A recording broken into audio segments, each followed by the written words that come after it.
Hola, hola chicos, hola chicas. Welcome to my SmackDown review for October October 21st, 2011 in crappy HD. You see all that? Yeah, it's crappy HD. So you're welcome.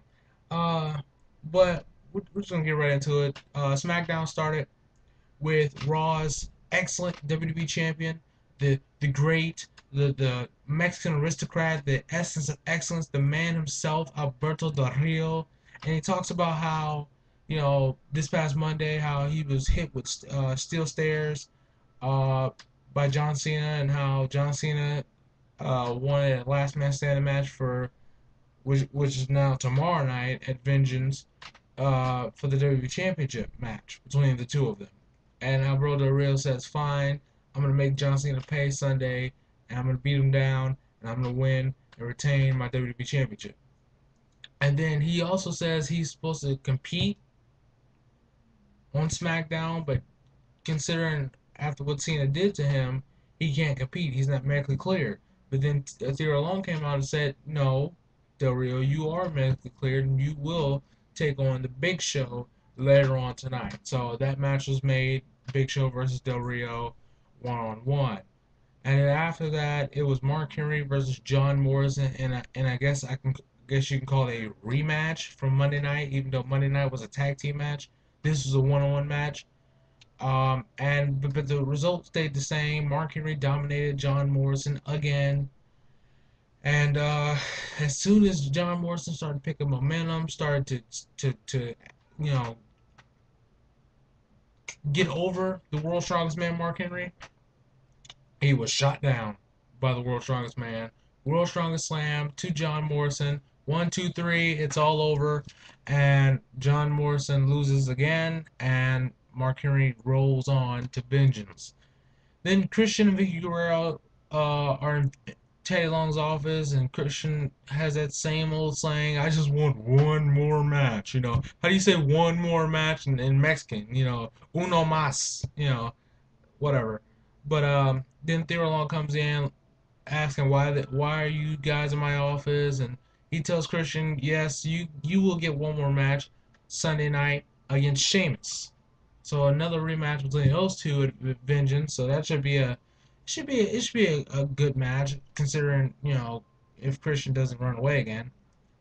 Um, then Vicky Guerrero, basically talks about how you know she's this great manager and stuff, and talks about how um how John Laurinaitis gave Ziggler and Swagger a shot at the tag team titles, and then Teddy Long announces that on Sunday, on Sunday night, Dolph Ziggler will be pulling double duty. What he meant by this, was that not only will Dolph Ziggler be teaming up with Jack Swagger versus Eric Boone for the WWE Tag Team Championships, but also Dolph Ziggler will be defending his United States title against the Internet Champion himself, Long Island IC, Zack Ryder. So that's kind of crazy, but he probably get paid a little bit more for that just to be wrestling twice on the main event, and he's not even a main event player. You know. But anyways, then it was Wade Barrett taking on Daniel Bryan, and I haven't seen Daniel Bryan in a while, and he's been growing like this huge beard, like a Zach Galifianakis beard. If you don't know who he is, look him up. Um, it was kind of like a rematch from SummerSlam. And Daniel Bryan's like jobbing out to so many people, especially since he proclaims that he's not um using his Money in the Bank contract into WrestleMania, and I believe WrestleMania is about 6 months away, something like that. But anyways, once again, Daniel Bryan loses to Wade. He loses to Wade Barrett off Wasteland, as off a top rope reversal, and Daniel Bryan loses again. Then it was Sheamus and Zack Ryder teaming up to take on Dolph Ziggler and Christian, and it was an okay match. I'm not gonna say it was good. I'm not gonna say it was great. I'm not gonna say it was bad. But it was an okay match. And the end result, Sheamus was going after Christian. Christian ran away. Ziggler tried to go for a zigzag on Sheamus. That was reversed. And I think I saw one of the most brutal kicks I've ever seen from Sheamus when it came to the bro kick. 'Cause he kicked Dolph Ziggler and Dolph Ziggler did a full 720. That's right, I said 720. He did a 360 twice. It was crazy. I was like, wow, like what a kick. Like it was just like wow. I mean that was an amazing kick by Sheamus and excuse me. And Zack Ryder gets the win. Then Cody Rhodes comes out afterwards and talks about how putting that paper bag on Randy Orton's head, his mentor, as he calls him, was such vindication because if you remember back in the days of the legacy, it's a 2009, 2009 around that time, you know, Rhodes and DiBiase were always undercut by Randy Orton because it was always about Randy Orton win the title, retain the title, all this other stuff, feuding with Triple H, feuding with the McMahon family, and all this other stuff. So he said it was sweet vindication because all the stuff that Cody Rhodes did for Orton and Orton just completely he literally kicked him in the head at I believe it was WrestleMania. Uh, just completely showed no appreciation for what Rhodes did for Orton, and basically Rhodes said, "I feel great," and then he calls Randy Orton out and says, he basically wants a half-based apology uh, from Orton, and Randy Orton, he's not going to do that. So all of a sudden, Orton comes out. He says, why wait until Sunday? And they start fighting. Orton beats the crap out of Cody Rhodes' little bag boys, and then those two fight each other, Rhodes and Orton, and then the bag boys interfere again, and eventually one bag boy gets stomped, head their head gets stomped on the steel steps, and then the other gets RKO'd. So this match Sunday between Orton and Rhodes should be a good one, but it would be better for me personally if it was a hardcore match. Well, never mind, think about that. Or an Intercontinental Championship match because it would add more to it. But I think the feud between these two could develop into something more after Vengeance, but who knows? The feud may end at Vengeance. So then it was the mask versus mask match. It was Sin Cara Azul versus Sin Cara Negro, Mystico versus Hunko, and the mask versus mask tradition. In Mexico, the mask is a sacred tradition. It is a sign of honor, a sign of integrity, a sign of dedication to what your culture is about. Lucha Libre. It's all about Lucha Libre, about the wrestling, the Mexican wrestling style. And one thing Mexican wrestlers that have masks on never does is takes his mask off because it shows this. I mean, when you take your mask off, you're disgracing your legacy, you're disgracing your culture, you're disgracing your heritage, and it's embarrassing.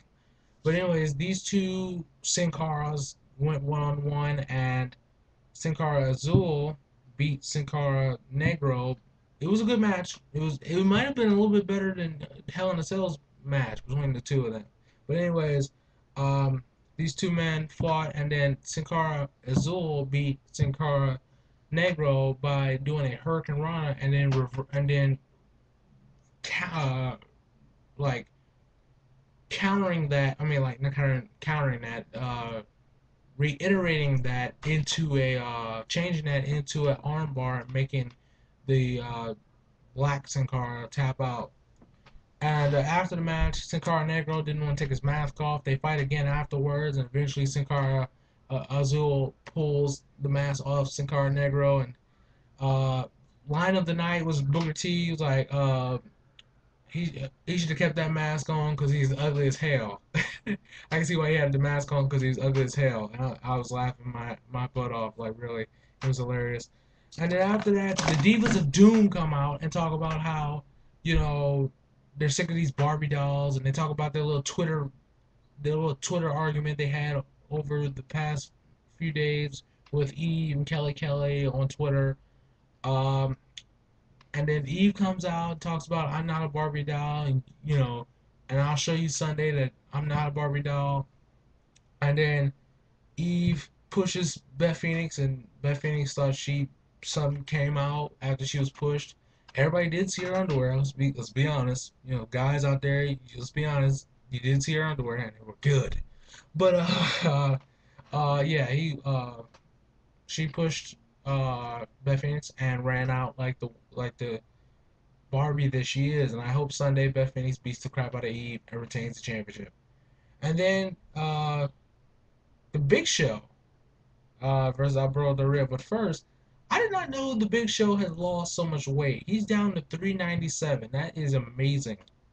He used to be 500 pounds. He used to be like 520 in 2006, and now he's down to 397. Soon he won't be the Big Show. He'll just be the Show. You know, and he did like 5 push-ups, which impressed me. Impressed me because I can't even do one. I'm gonna be perfectly honest. I can't even do one push-up.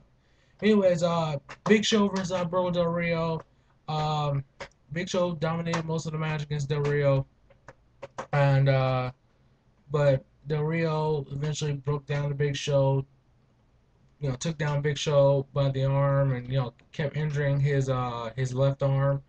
You know, he almost had Big Show tapping out to the arm bar, but eventually Big Show got back into the swing of things, picked up momentum, and the match ended with Ricardo Rodriguez interfering in the match, and causing DQ. But Big Show quickly changed that mood, punched Ricardo Rodriguez, knocked him out, then knocked out Alberto Del Rio. Then Mark Henry came out, was about to beat up Big Show, and Big Show knocked him out. So I think Sunday in the World Heavyweight Championship match, it's going to be another Godzilla versus King Kong fight, and it's going to be amazing. I can't wait to see these two lock horns and fight and see who comes out on top. Big Show's never been the World Heavyweight Champion. I'll explain that in my Hell in a Cell preview coming up. And Mark Henry, he's the world champion for the first time in 15 years, so he may lose it. But anyways, thank you for watching this video. I hope you enjoyed it. Sorry it was too long. Sorry it was late, but I had stuff to do. So hope you enjoyed it, and I'll see you later.